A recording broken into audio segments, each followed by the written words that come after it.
예, 안녕하세요. 튜터리 영어연구소의 튜터리 선생님입니다. 예비 고3 겨울방학에 대해서 얘기를 좀 하려고 합니다. 일종의 시리즈물인데 한 7개 정도만 찍으려고 그래요. 그래서 이거 7개 강의만 쫓아와도 어느 정도 감을 좀 잡을 겁니다. 일단 저기 새해 전에 자아 정립을 좀 했으면 좋겠습니다. 되게 이제 기말고사가 끝나게 되면은 그 12월 말까지 대부분의 고3들이 새해부터 공부해야지 하고 놉니다. 근데 놀면서 그 공부를 쬐끔은 해야겠죠. 근데 공부가 잘 안 된단 말이야. 그럴 때는 그냥 자아정립을 좀 해둡니다. 자아정립이 뭐냐면은 새해부터 내가 이렇게 행동하겠다 하는 거를 꼼꼼하게 한번 생각을 하는 시간을 가져야 돼요. 일종의 그게 고1과 고2 시기를 둘러보면서 그 명상을 좀 하시면 됩니다. 명상. 제가 뭐 그 성찰을 강조하는 명상 강사는 아니지만 이 명상하는 과정이 굉장히 중요합니다. 그래서 자아정립하라 그러면 애들이 또 엄청나게 잘 못합니다. 그래서 이거 할 때 가장 중요한 게 월별로 제일 먼저 하는 게 그 월별로 자신의 단점을 쭉 적어봅니다. 자기가 볼 때. 그 다음에 이제 각각의 월별에 대해서 대처 방안을 적습니다. 그러면은 여러분들이 좀 쉽게 할 수 있을 거예요.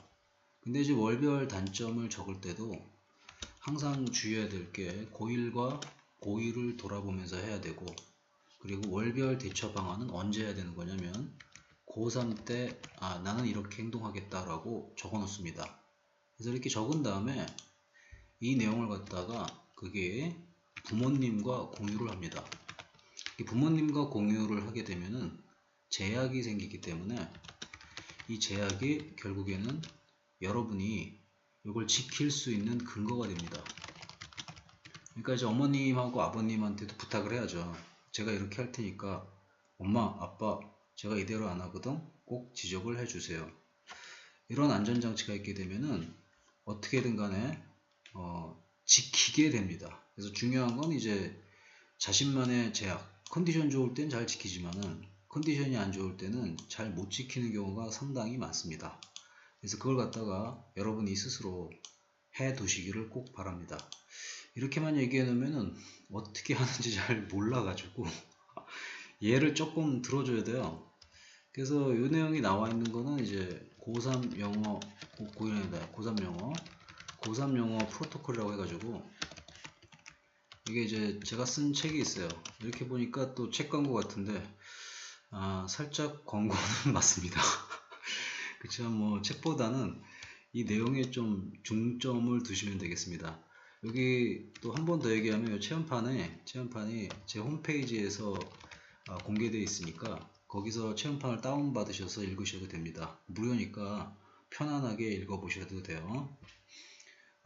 그러면 이제 월별 단점 어떻게 적는지 책 내용을 잠깐 보여주면서 제가 설명을 좀 해드리겠습니다.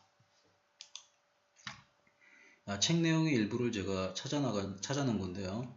먼저 월별로 자신이 행동했을 때 굉장히 좀 못했던 것들 적습니다. 고1과 고2를 살펴보면서 되게 1월달 살펴보면은 여기 적어놓은 거는 제가 그냥 임의적으로 적은 겁니다. 고1, 고2라고 생각하고 1월에 다 나태합니다. 늦잠도 자고 생활도 불규칙적이고 따라서 이 꼴을 엄마가 못 봅니다. 따라서 엄마하고 자주 다투게 되겠죠. 1, 2월은 되게 비슷하게 가죠. 그 다음에 3월 같은 경우에는 가끔 늦잠을 자긴 하지만 가끔 지각도 했던 것 같습니다. 왜 그러냐면은 이제 겨울방학 끝나고 학교 다니려니까 좀 힘들거든요.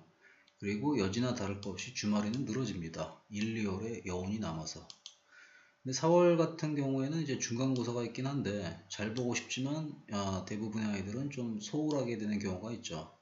모의고사도 망치고 내신 대비 문제로 엄마랑 다툼도 발생했던 적이 있을 겁니다. 너 왜 내신 대비 안 하니? 알아서 할게. 그 청소년들의 가장 큰 말 중에 하나가 알아서 할게잖아. 알아서 할게. 알아서 할게 하고 방 탁 들어가가지고 절대로 알아서 하지 않아요. 딴짓합니다. 이런 단점들을 쭉 적습니다. 자기가 5월 달까지도 좀 적습니다. 그러니까 이런 내용을 이렇게 월별로 자기가 종이를 꺼내 가지고 차근차근 적어 보세요.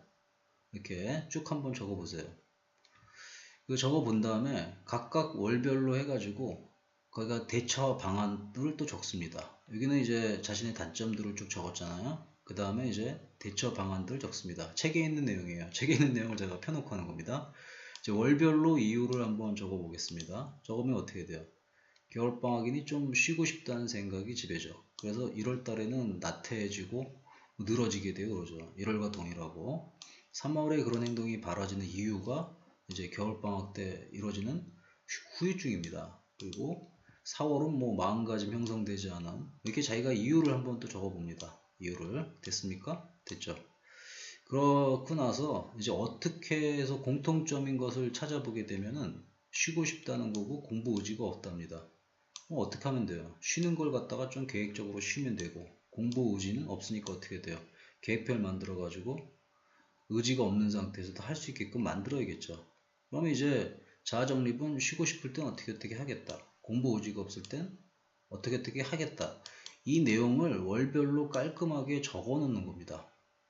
그래서 이렇게 깔끔하게 적어 놓은 다음에 이 대처 방안을 적어 놓은 다음에 이걸 갖다가 부모님하고 반드시 공유해야 된다는 겁니다.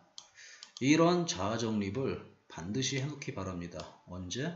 새해가 되기 전에. 새해가 되면은 1월 1일부터 공부할 수 있도록 합니다. 할 수 있겠죠?